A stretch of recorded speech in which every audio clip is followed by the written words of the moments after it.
अगले श्लोक में भर्तृहरि कहते हैं, हे कामदेव, धनुष के टंकारों से अपने हाथों को क्यों कष्ट दे रहे हो? हरि कोयल अपने सुंदर, चतुर और चंचल कटाक्षों को अब मन से हटा ले, क्योंकि मेरा मन अब चंद्रशेखर भगवान के चरणों से ध्यान रूपी अमृत से मग्न हो गया। परिस्थितियों से हटाना आसान है, मन से हटाना मुश्किल है। दरअसल भर्तृहरि अपने मन को समझा रहे हैं। मन की लहरों को मारना बहुत मुश्किल होता है। मन में यदा कदा लहरें उठी जाती हैं। भर्तृहरि के पास तो स्त्री सुख और राज सुख था, इसलिए दोनों सुख को याद करते हैं। राजाओं की निंदा पहले कर चुके हैं जो राज सुख में लीन है। दरअसल किसी राजा की निंदा नहीं करते। अपने मन में जो राज सुख की, महल सुख की लहरें उठती हैं और स्त्री सुख की जो लहरें उठती हैं, उन लहरों को मारते हैं और अपने मन को समझाते हैं। बात इतनी है, अगर मन में लहरें ना उठे तो क्यों कहेंगे रे कंदर करम तदर्श्यसि? ऐसी बात क्यों कहेंगे? अगर मन में नहीं है तो क्यों कहते हैं कि कामदेव, तुम धनुष के टंकारों से अपने हाथ को क्यों कष्ट दे रहे हो?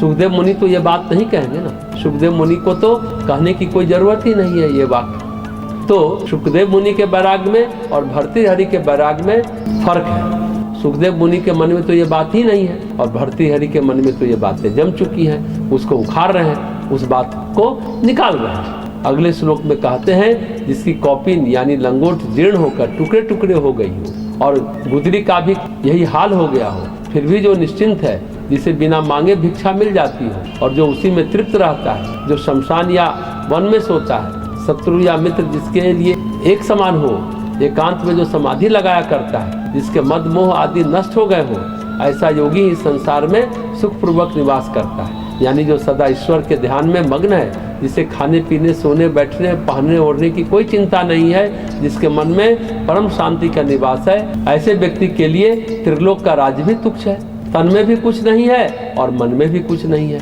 ऐसा संसार होना चाहिए, जैसी लंगोटी वैसी कथरी, जो स्वयं निश्चिंत हो। ऐसा बैरागी अंग्रेजी में एक महान कवि हुए।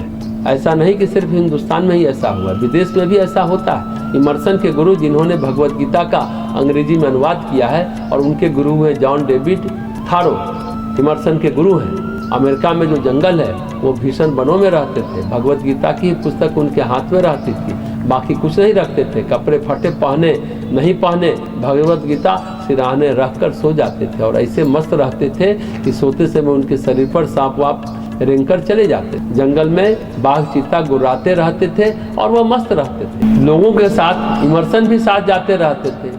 एक दिन लोगों ने पूछा, आपको कुछ नहीं लगता कि सांप वाप बिच्छू बिच्छू आपकी खोपड़ी पर घूमते रहते हैं? तो बोलते हैं जॉन कि जब माँ की गोद में सिर रखा हो तो फिर भयभीत नहीं हुआ करते हैं। अरे आपकी माँ कौन है? तो भगवत गीता।